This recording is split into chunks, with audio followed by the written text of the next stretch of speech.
اعوذ باللہ من الشیطان الرجیم بسم اللہ الرحمن الرحیم۔ جمیل طیب آپ سے مخاطب ہوں۔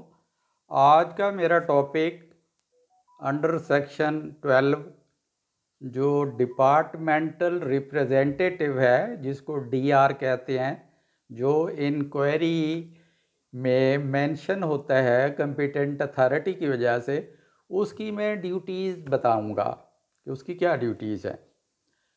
جو ڈی آر ہے ڈپارٹمنٹل ریپریزنٹیٹیو، اس کا مقصد ہے کہ وہ جو انکوائری افیسر ہے یا انکوائری کمیٹی ہے اس کو اسسٹنس پرووائڈ کرے گا، اس کی معاونت کرے گا۔ پہلا اس کا کام جو ہے وہ معاونت کرنا ہے انکوائری کمیٹی کی یا انکوائری افیسر کی۔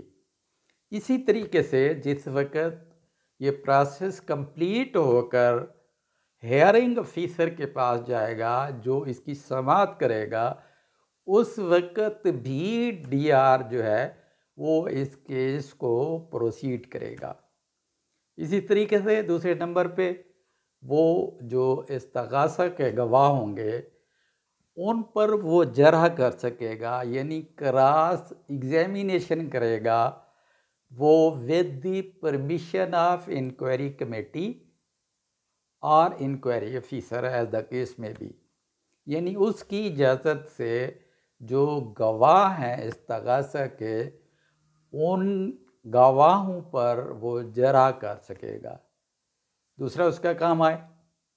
تیسرا اس کا کام جو ہے وہ جو اکیوز ہے، وہ جو اکیوز اپنے دفاع میں کوئی بات کرے گا تو اس کی کو وہ مسترد کرے گا، ریبٹل کرے گا۔ یعنی ریبٹل کا مقصد یہ ہے کہ جو اکیوز اپنے حق میں جو چیزیں پیش کر رہا ہے وہ اس ریکارڈ یا ایویڈنس کی موجودگی میں جو کسی کمپیٹنٹ اتھارٹی نے جس وقت انکوائری کے آرڈر ہوتے ہیں اس میں مینشن ہوتا ہے، جو چارجز ہوتے ہیں ان چارجز کے حق میں دلائل دے گا، اور جو اکیوز دلائل دے گا اس کی وہ مخالفت کرے گا، اس کو مسترد کرے گا۔ یعنی اس کے 3 کام ہو گئے۔ ایک تو اس کو معاونت کرنا انکوائری کمیٹی کی یا انکوائری افیسر کی یا ہیئرنگ افیسر کی۔ تو دوسرے نمبر پہ وہ کراس ایگزامینیشن کرے گا۔ تیسرے نمبر پہ وہ ریبٹ کرے گا، مسترد کرے گا، جو اس کے دلائل ہیں اکیوز کے وہ ان کو مسترد کرے گا۔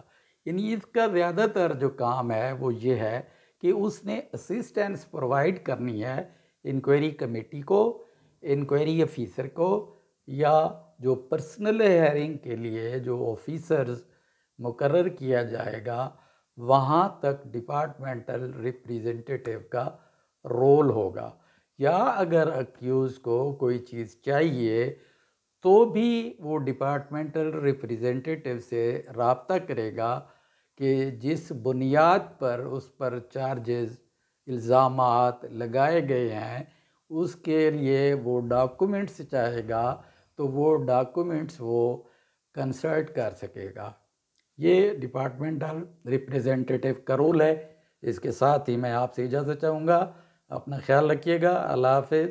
السلام علیکم ورحمۃ اللہ وبرکاتہ۔